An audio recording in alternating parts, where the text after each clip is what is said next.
Halo,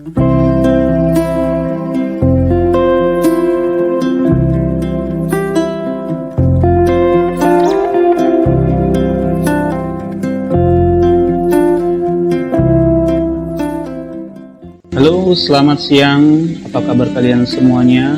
Salam sehat. Kembali lagi dalam pelajaran bahasa Indonesia. Kali ini materi yang akan kita bahas mengenai mengungkapkan kritik, sanggahan, atau pujian dalam bentuk teks tanggapan. Nah, minggu lalu kita telah menelaah struktur, isi, dan ciri bahasanya. Sekarang kita belajar untuk bisa mengungkapkan. Oke, langsung saja ke materinya. Nah, latihan mengungkapkan tanggapan secara tulis dan lisan. Cara menyampaikan tanggapan ada dua jenis ya.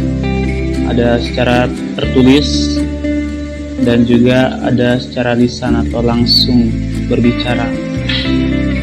Langkah-langkah menulis teks tanggapan. Yang pertama, identifikasi masalah yang mau kamu tanggapi. Kedua, catat semua dugaan masalah. Yang ketiga, mencari informasi. Keempat, membuat ringkasan dengan memahami permasalahan yang ada. Yang kelima, menghubungkan informasi tersebut dengan mencari solusinya. Jadi benar-benar harus kamu kuasai dulu apa yang mau kamu tanggapin ya sebelum kamu langsung buat teks tanggapannya, baik pujian maupun kritik. Nah, yang keenam, menulis kerangka. Ketujuh, memberikan penilaian. Nah, penilaian bisa positif ya, bisa juga negatif. Kalau penilaian positif itu pujian, penilaian negatif itu tentu kritik. Namun kritik harus disertai dengan saran. Yang terakhir, menulis sesuai struktur teks. Nah, begitu. Kita perhatikan contoh ini, ada sebuah video mengungkapkan teks tanggapan. Saya sering ikut kegiatan nasional dan saya memiliki banyak teman dari pelosok daerah, dan mereka semua saya tanya, bro, di sana ada keluhan apa tentang metode belajar? Dan ternyata yang dari Gorontalo, yang dari Lampung, mereka pun memiliki keluhan yang sama. Mereka ada kendala pertama di gadget, yang kedua di kuota, yang ketiga sinyal, dan di sana sering mati lampu, Bu. Itu kendala banget. Memang kita beruntung kita di Jakarta kalau menurut saya. Saya harap kita jangan beranggapan bahwa kita dalam keadaan baik-baik saja, hanya dalam pandangan perspektif kita sendiri aja. Tapi coba dilihat di sisi lain. Masih banyak di Indonesia ini yang bermasalah kalau menurut saya. Dia bilang gini, dari sekolah cuma ada subsidi 25.000 untuk beli pulsa, sedangkan di sana kuota mahal. Mereka di pelosok itu kuota mahal, nggak kayak di Jakarta kita bisa dapat barang yang seperti itu dengan murah. Dan di sini mungkin teman-teman menyadari bahwa metode belajar daring itu kurang efektif dibandingkan sekolah. Betul teman-teman? Jadi ya saya benar-benar mewakili sepertinya. Karena di sini mungkin ada yang habis absen tidur lagi, ada. Karena seperti itu, Bu, kita kurang efektif, tidak seperti di sekolah. Di sekolah kita dipantau langsung sama guru. Guru itu kan digugu dan ditiru. Dan ada wacana, saya lihat di berita, saya nggak tahu ini benar atau enggak, bahwa PJJ ini, pelajar jarak jauh, akan dilaksanakan dengan permanen. Sedangkan kalau kita mau belajar cuma pinter mah, Google lebih pintar daripada sekolah, menurut saya.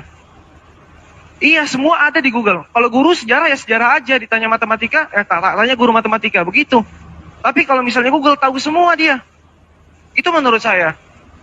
Jadi kelebihan guru itu dia memiliki rasa terhadap siswa. Mereka mendidik, mereka mengajar, mereka membentuk karakter kita siswa-siswa Indonesia. Saya harap teman-teman semua, kita yang akan memegang 20-30 tahun ke depan, kita yang memegang estafet negeri ini, kita bisa memimpin dengan baik dengan metode belajar negara Indonesia yang menjadi lebih baik. Terima kasih. Bandingkan dengan video yang satu ini.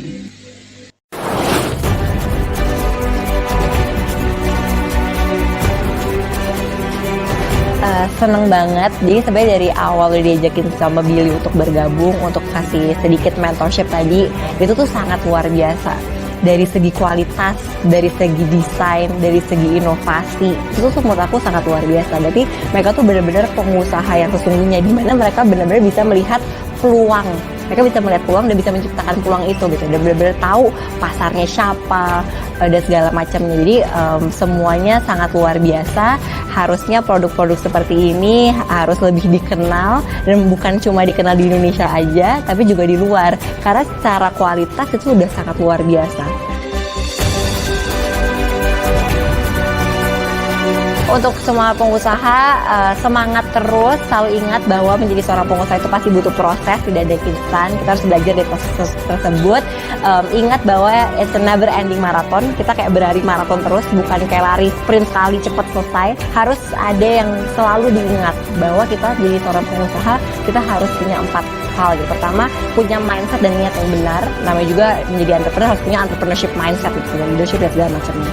Kedua adalah kreativitas, karena kreativitas adalah aset gitu. Kita bisa menyelesaikan masalah dengan kreativitas, kita bisa membuat value bisnis kita naik karena kreativitas. Ketiga adalah inovasi, agar selalu unggul dan punya competitive advantage. Yang terakhir adalah berkolaborasi, karena dengan berkolaborasi pasti dampaknya akan lebih besar lagi.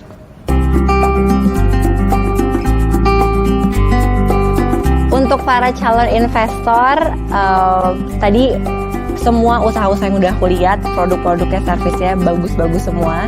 Jadi aku yakin gak akan nyesel. Apalagi sekarang anak-anak muda Indonesia tuh semuanya berbakat banget. Ide-ide itu sangat inovatif. Jadi jangan terlewatkan. Biasanya kan nyesel selalu di belakang. Saran aku adalah jangan terlewatkan. Karena menurut aku dengan mentorship dari para investor, dukungan dari para investor, pasti produk-produk ini dan jasanya ini bisa berkembang lagi gitu. Dan menurut aku potensinya sangat luar biasa. Jadi support anak-anak muda Indonesia, anak-anak muda di Papua, karena kitalah masa depan Indonesia.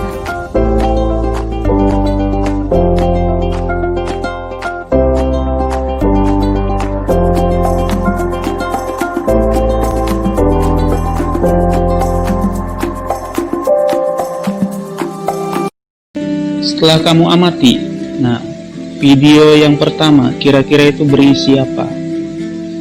Tentu saja kritik ya, bagaimana kritik mengenai pembelajaran online ya. Ada seorang siswa perwakilan itu ya, dia menyatakan bahwa metode pembelajaran saat ini tidak cocok ya, tidak langsung masuk ke siswa. Nah, jadi dia juga dalam kritiknya itu ada juga bincang-bincang dengan temannya. Ada masalah tentang gadget, kuota, sinyal, penerangan juga, terlebih di pelosok-pelosok ya. Nah, terus juga dia mengharapkan bagaimana pembelajaran yang normal seperti sedia kala, yang langsung diajarkan oleh gurunya, yang mendidik, mengajar, dan membentuk karakter siswa. Nah, jadi dia juga berharap ya adanya metode belajar yang lebih baik lagi. Nah, tentunya ini jadi pertimbangan pemerintah untuk berpikir lagi bagaimana untuk mengambil kebijakan di dalam dunia pendidikan.